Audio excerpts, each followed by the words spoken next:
की भरपूरी है, then why do I fall into sorrows? तो मैं दुख में क्यों पड़ जाता हूं? तो मेरे जीवन में तनाव क्यों आ जाते हैं? देखिए, तनाव को आप ले रहे हैं कि नहीं ले रहे हैं, ये आपकी प्राथमिकता है।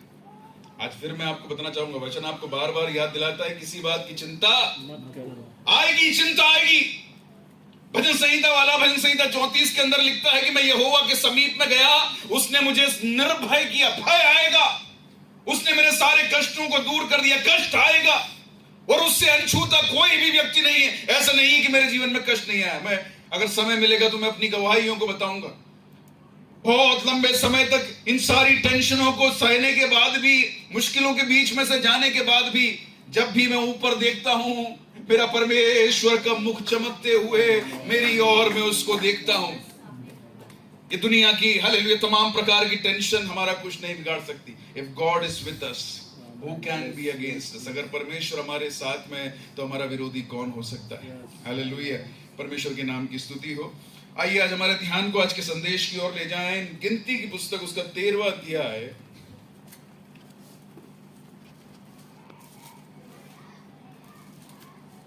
उसका 23वें वचन से लेके 33वें वचन तक हम लोग पढ़ेंगे।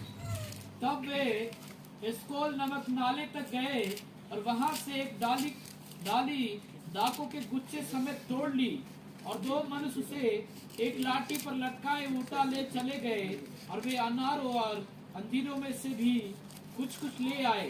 इस्राएली वहां से दाखों का गुच्छा तोड़ ले आए थे, इस कारण उस स्थान का नाम एस्कोल नाला रखा गया।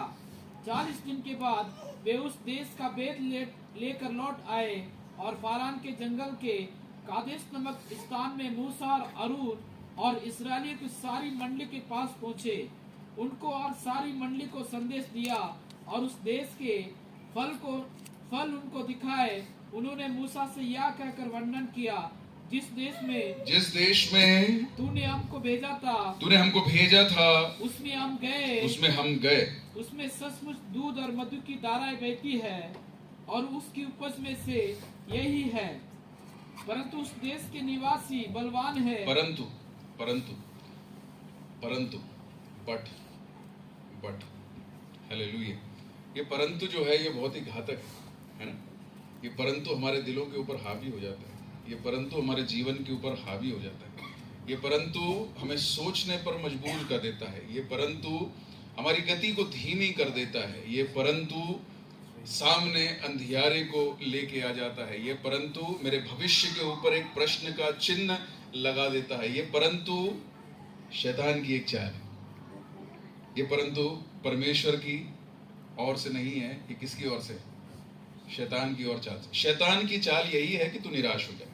शैतान की चाल यही है कि जिस गति से तुझे जाना है उस गति से तू दौड़ ना पाए। शैतान की चाल यही है कि जहां परमेश्वर तुझे वास करवाना चाहता है वहां पर तू वास न कर पाए। ये युद्ध शैतान को मालूम है, वो पहले से हार चुका है। फिर भी इस युद्ध में तेरी ताकत को चुनौती देने के लिए वो शैतान उसके जब षड्यंत्र को रचता है, वो परंतु तेरे ऊपर हावी हो जाता है। आप मेरी बात को समझ पा रहे हैं? क्या है ये परंतु? क्या है ये परंतु? हालेलुया। इस्राएलियों को परमेश्वर ने मिस्र के अंदर से बाहर निकाला। मूसा को परमेश्वर ने उस एक बात के लिए चुना, जलती हुई झाड़ी के अंदर उसको दर्शन दिया। हम लोग देखते हैं मूसा ने उस जवाबदारी को अपने ऊपर लेते हुए, अपने भाई अरोन को साथ में लेते हुए वो मिस्र के अंदर जब गया, मिस्र के अंदर दो अकेले व्यक्ति खड़े हुए थे। कितने व्यक्ति खड़े हुए थे? इस्राएली जान नहीं पा रहे थे कि हमारा परमेश्वर के प्रति उद्देश्य क्या, हम इनके पीछे चलें कि नहीं चलें, हम जाएं कि नहीं जाएं। मूसा ने भी दो बातें परमेश्वर से बोली कि परमेश्वर तू मेरे साथ में चलना, और दूसरी बात जब ये लोग पूछेंगे कि तू कौन है तो मैं इनको क्या बताऊं। पर फिर भी वहां पर परमेश्वर ने मूसा के हाथ की लाठी को, मूसा के शब्दों को, मूसा को हालेलुया परमेश्वर ने इस्तेमाल किया।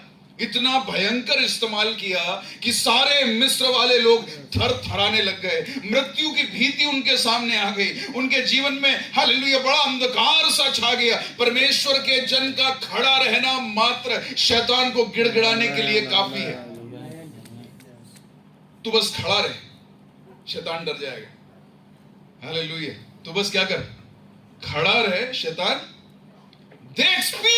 उन्होंने उसको क्या किया, अनुभव किया। मूसा खड़ा हुआ था, मूसा बोलता गया, मूसा ने लकड़ी फेंकी, मूसा ने लकड़ी सीधी करी, सबके बीच में परमेश्वर का कार्य प्रकट हुआ, क्योंकि मूसा परमेश्वर के उद्देश्य के लिए चल रहा था। मूसा का मिस्र में जाना परमेश्वर का उद्देश्य था, मूसा का फिरौन से बात करना परमेश्वर का उद्देश्य था, मूसा का हालेलुया इस मिस्रियों के बीच में से इसराइलियों को निकाल के लाना परमेश्वर का उद्देश्य था। मूसा का परमेश्वर के लिए खड़ा होना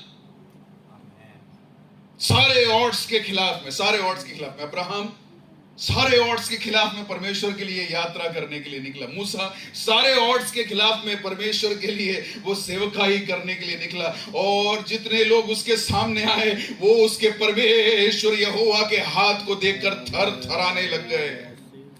इस्राएली उनकी आंखों से ये सब कुछ देख रहे हैं, क्या कर रहे हैं? अरे मूसा ने लकड़ी को सीधा किया, लाल समुद्र। It never happens, it never happened in my life time. ये मेरे जीवन काल में कभी नहीं हुआ, ये इसराइलियों के जीवन काल में कभी नहीं हुआ। इसराइलियों के कंधे के ऊपर से पत्थर रखे गए थे, इसराइलियों के पीठ के ऊपर कोड़ों के निशान थे, इसराइलियों के जीवन में आंसू बहाते बहाते उनकी आंखों के चारों ओर काला हो गया होगा, उनके हाथों के अंदर इस काम को करते करते हाथ कड़क हो गए होंगे, पर उन्होंने अपने जीवन में आज तक नहीं देखा इतना बड़ा लाल समुद्र जो उनके विरोध में खड़ा हुआ है वो दो भाग हो गया हो।